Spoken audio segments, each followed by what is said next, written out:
During the Cold War, the end of the world wasn't just a possibility, it was a meticulously planned scenario. Both sides of the Iron Curtain had their own blueprints for Armageddon, but in 1961, the United States didn't just have a plan for nuclear war, it had a doomsday machine wound up and ready to go. It was called PSYOP 62, a top-secret strategy for a single, overwhelming nuclear strike. This wasn't a strategy for winning a war. It was designed to wipe the Soviet Union and China completely off the map in a matter of hours.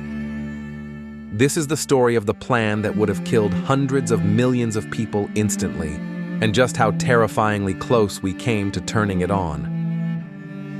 So how did we even get to a plan this monstrous?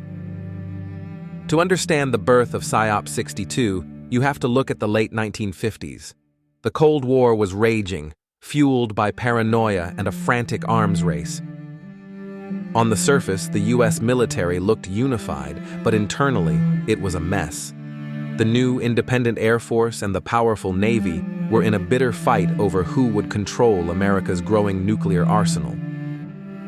Both had their own separate and often overlapping plans for nuclear war. The Air Force's Strategic Air Command, or SAC, imagined huge bomber fleets flying deep into Soviet territory. The Navy, with its new Polaris submarines, had a stealthier option, firing ballistic missiles from under the sea. The problem? Their target lists weren't coordinated. The Air Force might schedule a city for obliteration, while the Navy, totally unaware, was targeting the exact same city with its own warheads. This created a nightmarish scenario that planners coldly called overkill, piling multiple nuclear bombs on one target, creating destruction far beyond any strategic need. This chaotic approach to the apocalypse horrified President Dwight D. Eisenhower. After reviewing the competing plans in 1960, he was reportedly so appalled by the sheer scale of destruction and lack of coordination that he said it frightened the devil out of me. He demanded one single unified plan, one target list, one chain of command to orchestrate the end of the world. The result was the Joint Strategic Target Planning Staff, based in Nebraska. Their mission, to combine America's scattered nuclear plans into one cohesive weapon of war.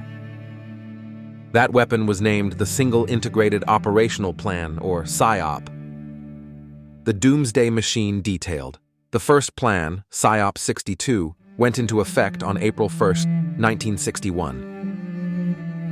One historian called it a technical triumph in the history of war planning, which is a grim way of saying America had gotten frighteningly good at organizing technology for the sole purpose of wiping out continents.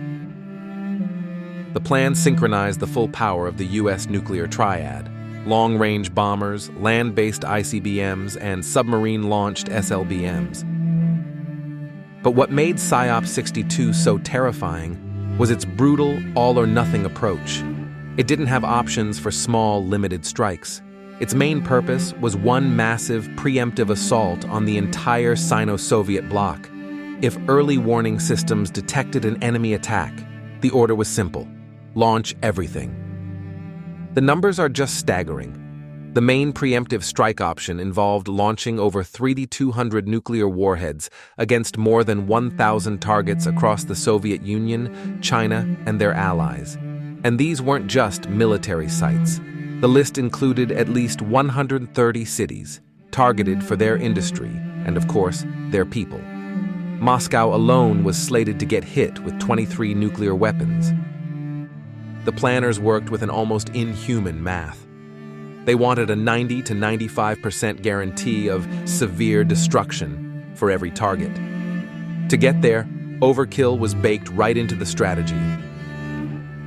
A declassified analysis gave a jaw-dropping example: a Soviet city about the size of Hiroshima, which was flattened by a single 15-kiloton bomb, was targeted in PSYOP 62 to receive one massive 4.5 megaton bomb plus 3 additional 1.1 megaton warheads just in case the first one didn't work. That's like using a sledgehammer to crack a nut and then dropping 3 more on the dust just to be sure. The consequences were laid out in cold, hard numbers. Planners estimated that a full execution of PSYOP 62 would kill 285 million people in the Soviet Union and China almost instantly. Other projections were even higher, with one JCS report estimating a death toll of 335 million in the first 72 hours. That's not even counting the millions more who would die from the fallout.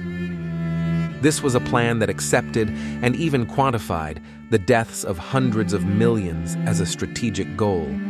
It's a chilling window into the Cold War mindset.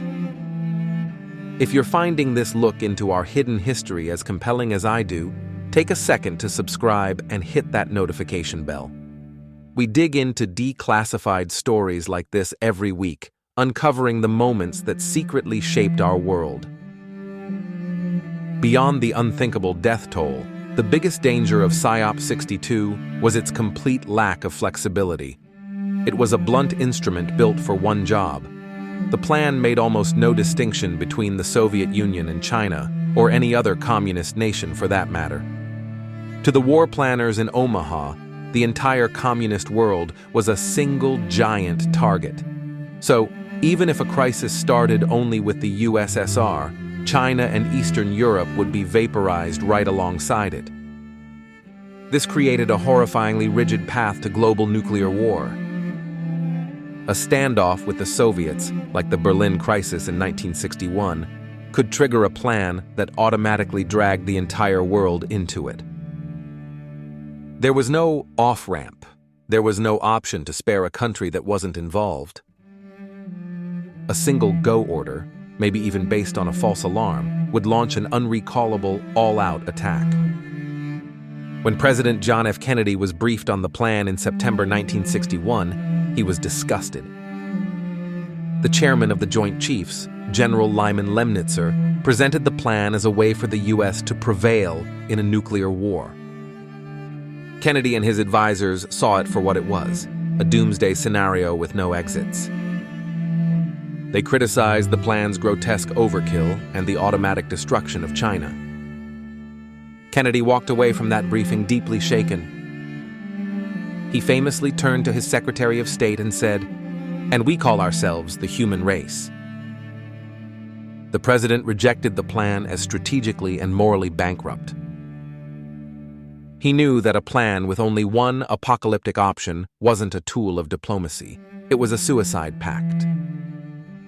He demanded alternatives. He needed flexibility. He needed a way to handle a crisis without guaranteeing the end of human civilization. PSYOP 62 was never used, but the world came dangerously close during its brief time as America's main war plan. The Berlin crisis of 1961 was a tense standoff where one wrong move could have started a war and in doing so, triggered the PSYOP.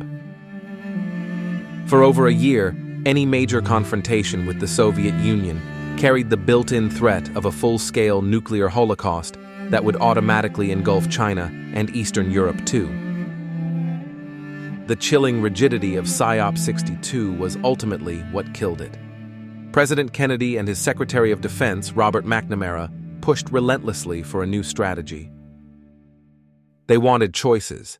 They wanted the ability to conduct limited strikes, to hit only military targets while sparing cities, and to distinguish between countries that were at war and those that weren't. By mid-1962, they got their wish. PSYOP 62 was replaced by PSYOP 63. The new plan was still terrifying, but it was a major step forward. It broke the attack into 5 escalating options, starting with strikes against Soviet nuclear forces and ending with the all-out Spasm attack. Most importantly, it allowed the president to withhold attacks on certain countries, finally acknowledging the political split between the USSR and China. This was the start of a slow shift in American nuclear strategy, moving away from a single, massive blow toward what became known as flexible response. The Cuban Missile Crisis, which exploded just a few months later in October 1962, would prove just how vital it was to have options other than global annihilation. Years later, General Lee Butler, the last commander of the Strategic Air Command, looked back on the Cold War's nuclear plans, including PSYOP 62, and condemned their grotesque excesses. He saw them as the product of detached, dangerous thinking, completely disconnected from the human cost. PSYOP 62 was one of the darkest chapters of the Cold War. It was a plan born from fear, inter-service rivalry, and a logical yet completely inhuman approach to war. For over a year, the official U.S. policy was to respond to a major conflict with a single nuclear attack that would have killed up to 335 million people in hours. It was a doomsday machine that, thankfully, was never switched on. The plan's legacy is a stark reminder of how close we came to the edge and how critical human judgment is in moments of crisis. It makes you ask a pretty unsettling question. Have we really dismantled all the doomsday machines, or are they just more sophisticated today? What do you think? Let me know in the comments.